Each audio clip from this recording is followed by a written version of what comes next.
Hi guys, Donalyn here. Good afternoon, I guess it is, about 12:30 my time. So for today's Truth Bomb Tuesday, I want to talk about building resilience. Also, let me know. I'm sitting outside today on my front deck. It's kind of cloudy, but it's warm enough to actually be outside for once. So I thought that I would pop out here, but there's a highway right behind me. So if the road traffic is too loud and you can't hear me, maybe somebody let me know and I will take you guys inside with me. So let's talk about building resilience. I used to personally think that resilience was the ability to like grind through and push harder. So when it feels like life is trying to knock you down, you just put your head down, blinders up, and and basically try not to allow life to shake you. Like you have to be a rock, rock solid. So the thing is, while being a version of an unstoppable superwoman is really glamorous in theory, in reality, it often causes like soul draining exhaustion when it's sustained for too long. We're not built to stay in that state for long periods of time. And then we also have a tendency to lose ourselves along the way. I do think that we can go through stages in life that almost require us to step into that hard charging role to stay alive and as functional as possible. I've definitely been there, and I'm so grateful for those moments and for having had those experiences. They have gotten me through some very hard times, very trying times. Uh, However, I also believe that it's not a healthy role to sustain long term. I think that being in that hard charging, put your head down, blinders up, push everything away, force through, keep going, trudge ahead, don't let it take you down sort of approach can have impacts on your health if that's not your natural state of being. And for most of us, it's not our natural state, right? Most of us have, ebbs and flows, that masculine energy, that feminine energy, and we go back and forth between it. So, so I don't feel like that's our, for most of us, I don't feel like that's our typical state of being. If it is you, awesome. There's no judgments, not about that. Just saying that it isn't all of, it isn't the natural way for all of us. So, if it's not your natural state, if it's not your natural typical way of being, how can you navigate your way through these little or sometimes epic shitstorms, right? That's often the questions. How can we make it through? And how can we make it through without jumping into that role, that hard charging, put your head down, grind it out role? How can we do that? So, the answer for me is building resilience. So now resilience is actually defined as the capacity to recover quickly from difficulties, as in toughness, being tough. Beautiful, right? Being able to recover quickly from difficulties is a good thing to be able to do. The part I don't fully 100% agree with is being able to recover quickly. Sometimes our recoveries are not quick and we are still resilient. We're still able to get through and come out the other side without it being rapid fire. And that's okay. That's normal. That's human. That's completely okay. So, for me, the truth is, we all get knocked down. We all get shook. We all take hits. We all stumble. We all fall. We're all dealt hands we don't want. The gift is that we all get to choose what to do with that hand, with those hits, with being shook, with getting knocked down, with stumbling and falling and tripping, being in the dirt. Learning to pick yourself up when you're face down in the dirt is no joke, though, right? I imagine you guys watching have been there. You've had to pull yourself up when you're, bruised knees on the ground, literally or figuratively, I don't know, and actually have to keep going. And it is no joke. It's for real, right? It's hard. It's trying, it's taxing, it's exhausting. You know. If you've been there, you know. And most of us have been there a time or two. So now, what's the trick to make it easier? How do you avoid slipping into that soul-sucking, grind it out mode? What's the secret to resilience? For me, the cold hard truth is that there's no secret. There's no secret formula to make it easier. There's no secret formula that's going to make your moments of challenge less challenging. But there are things you can do to support yourself through those trying moments, and I think this is where resilience comes in, is what you do for you when those moments shake you, when you're shook, when you're tripping and falling. What do you do? How do you get back up? Where do you go? How do you navigate, right? Those, for me, are the important parts. Those build resilience because you have a skill set or tools in your toolbox of life, because we all need them, to use to support yourself, to move through, to navigate. Even if you don't use them all the time or you need to learn new ones, cool, right?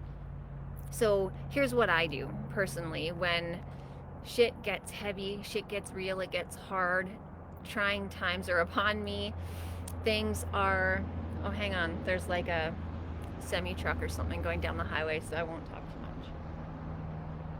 It gets pretty loud out here, so. Okay, so here's some things that I do personally to support myself in navigating through those moments that just suck. I breathe. I remind myself, all things are temporary. This shitstorm will pass just like all the other ones have. The other thing I remind myself of, resistance is futile. The only way past this situation is through it. You gotta bring on the feels. You gotta let it wash over you. You just can't drown in it, right? And it's a balancing act. I breathe some more. I try to move really slowly and carefully when I'm making decisions on how to proceed, because when you're shook, you're not always at your sharpest, you're not always at your most clear, you're not always cognitively on point, right? Or emotionally, right? When we're shook emotionally, sometimes our decision making is impacted by high level emotions. It's just reality. We're humans. So I try to move slow and thoughtful. I don't know if careful is the right word, but thoughtful. So then when my capacity actually allows and the emotions start to settle down and I actually am able to do this, I start to look for the lessons, the gifts, the silver linings. There's a beautiful saying, I'm sure you probably all heard it, not all storms come to disrupt your life, some come to clear your path. Now, I believe in this wholeheartedly because I think there's value in absolutely everything we go through, including the stuff that feels like hell-sent challenges. I really, really believe there is value in it all. There is a gift for you in there, or a lesson, or a silver lining. There is something of value to grow you, cultivate you, sharpen your tools. There's something there. And sometimes you got to seek it out. It's not always easy to find. Sometimes it's covered in the residue of the shitstorm, and you got to kind of wipe all that grimy stuff away to see the shiny thing underneath. Okay, here comes another truck. It might be kind of loud. I breathe some more.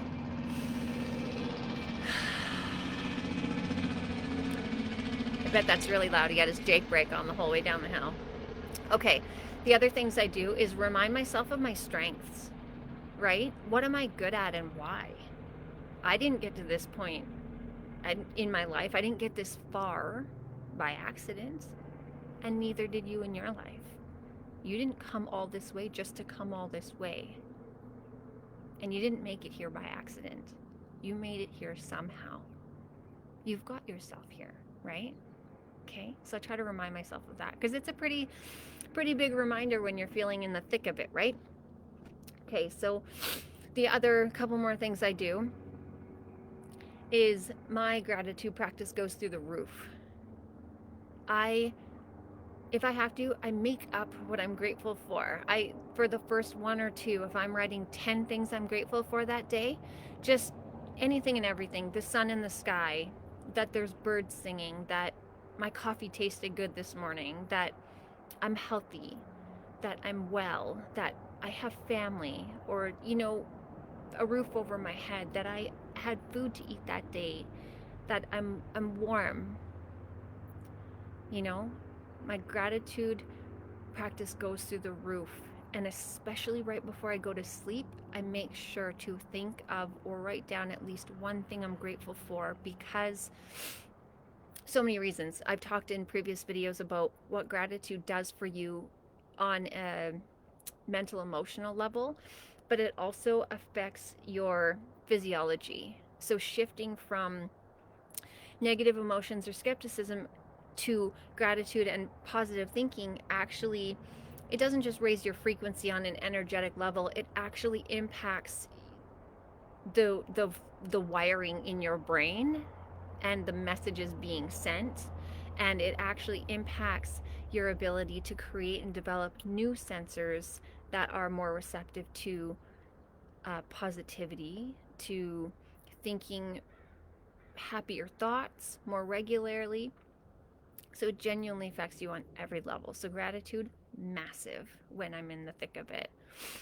And I try to be so gentle on myself, which can be super hard because sometimes we go down this shame and blame cycle, and it can be heavy and it can be hard and it can be intense and it can be overwhelming. And it's so easy for us, especially as women, to start beating the shit out of ourselves about how awful we are, all the things we're doing wrong, that we're not good enough, all of these things that we say to ourselves subconsciously that we'd never say to anyone else, but we say to ourselves. So I try to shift into that gentleness when those thoughts and those judgments and those moments in shame and guilt come up, or I'm just frustrated and thinking crappy thoughts because I'm in a bad mood. I try to be gentle on myself. Clearly, I'm feeling delicate. I'm in a sensitive place.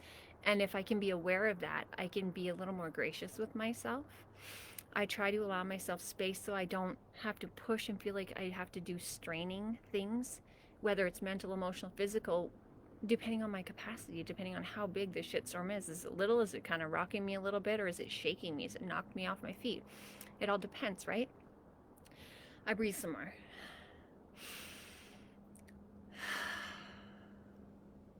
And ask for support. This one, I know for women, for most of us, is so hard. We are taught to be supports. We're taught to be givers. We're taught to be nurturers and provide support, but we're not taught how to receive it.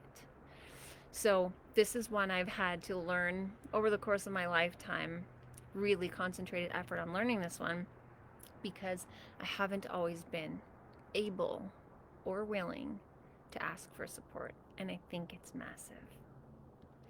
So learning to recognize when you need support and asking for it, and breathe some more, do it a lot, be conscious about it, make your breaths deep, make your breaths slow, and take them often.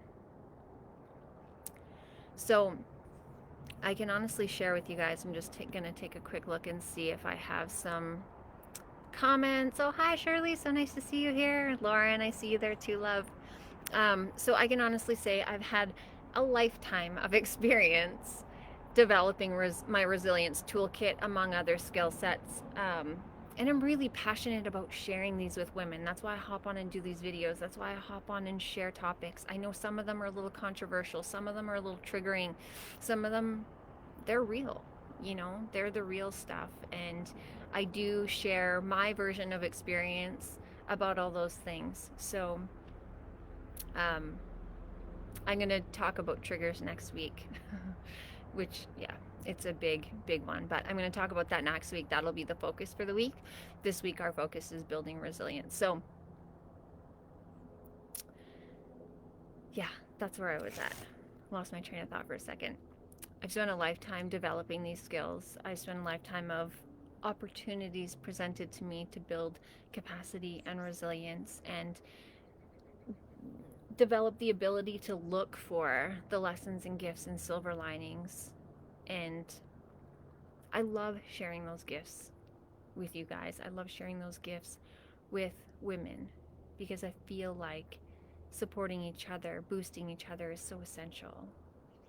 And we all have so much to share and offer with each other. I think it's a beautiful gift. I'm super passionate about it, as you guys are very well aware. So I also want to share with you, I have 2 spaces opening up in my private one-to-one mentorship program as of April. So if you're interested at all, feel free to DM me here and we can connect, or feel free to email me at dbruincoaching@gmail.com. If you are interested in applying, you can do it that way as well. So because I'm so passionate, because I love it, if you're ready, if you're motivated, if you're driven, if it just feels like time for you to be doing something else, doing something with support, looking for new ways to do something, but not having to do it alone, and to have somebody at your side being your coach and your cheerleader, I would be honored to connect with you and have a chat about that. So that's building resilience, you guys.